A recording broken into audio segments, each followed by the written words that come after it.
Olá pessoal, estamos de volta depois do feriadão chamado Semana Dourada, que esse ano incluiu o Festival de Meio Outono e o Dia Nacional, que comemora a Revolução e a fundação da República Popular da China. E essa semana não tá fácil, né? O conflito na Palestina se agravou. Mas bora lá! Esses são os destaques dessa semana no Notícias da China. A China reafirmou sua defesa da criação de um Estado independente da Palestina como solução à crise no país. No final de semana passado, o Hamas lançou a Operação Tempestade Al-Aqsa, lançando uma série de ataques, assumindo brevemente o controle de alguns assentamentos israelenses e tomando dezenas de civis e soldados como reféns. A ação foi tomada em resposta à crescente crise em Gaza, em particular após o ataque à mesquita Al-Aqsa, em setembro, cometido por dezenas de colonos israelitas sob a proteção das forças de ocupação, que atacaram fiéis palestinos. Para vocês entenderem, a mesquita de Al-Aqsa é considerada o terceiro local mais sagrado de todo o Islã.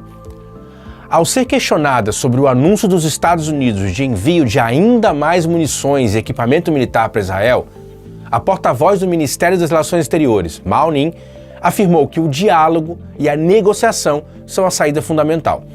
Ela também disse que a China chama as partes a alcançarem um cessar-fogo, retomar as conversações de paz e pressionar por uma solução política para a questão palestina. O posicionamento da China é similar ao russo. Essa semana, o presidente Vladimir Putin disse que a criação de um Estado palestino é uma necessidade. Algo que vem passando um tanto despercebido é o rápido crescimento do comércio e do investimento da China no extremo oriente russo, a parte mais oriental desse país e do continente asiático. Em Manzhouli, onde fica o maior porto terrestre da China, foi necessário ampliar o horário de operação de 12 para 24 horas por dia para conseguir lidar com o aumento do tráfego. De janeiro a agosto desse ano, o comércio total entre a Rússia e a China aumentou 32%, somando mais de 782 bilhões de reais em mercadorias. A China importou mais de 419 bilhões de reais em bens da Rússia nesse período, representando um aumento de 14%. Petróleo bruto, carvão, gás natural e outros produtos da indústria energética representaram cerca de 70% do total das importações. Já as exportações chinesas para a Rússia praticamente duplicaram esse ano em comparação com o ano passado, chegando a mais de 360 bilhões de reais. Até julho, por exemplo, a China exportou quase 420 mil carros para a Rússia. Isso representou cerca de 16% de todas as exportações de carros da China, que não são poucas. Essa era uma cota de mercado antes ocupada pelos europeus e japoneses, que decidiram deixar de exportar pelo boicote contra a Rússia.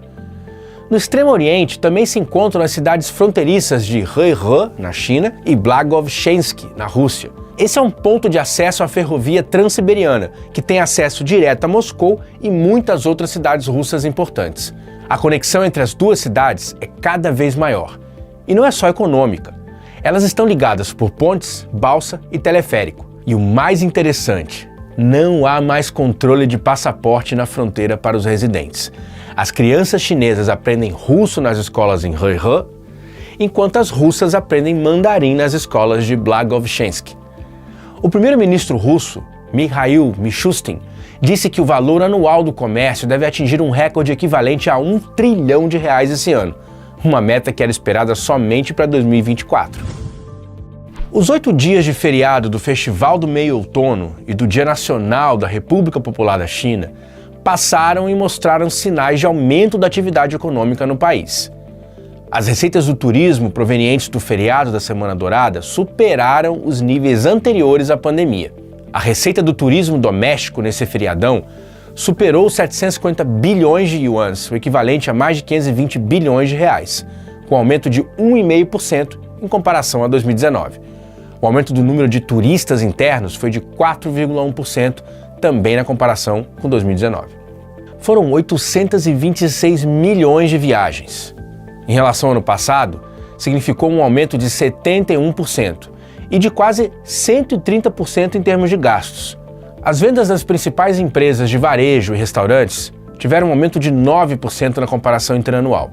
enquanto o fluxo de passageiros nas principais áreas comerciais de 36 cidades aumentou 164%. A bilheteria no país ultrapassou 1 bilhão e 700 milhões de reais, representando um crescimento de 70% em relação ao ano passado. No final de setembro, o chamado Índice Oficial de Compras de Gerentes no setor industrial da China ficou em 50,2.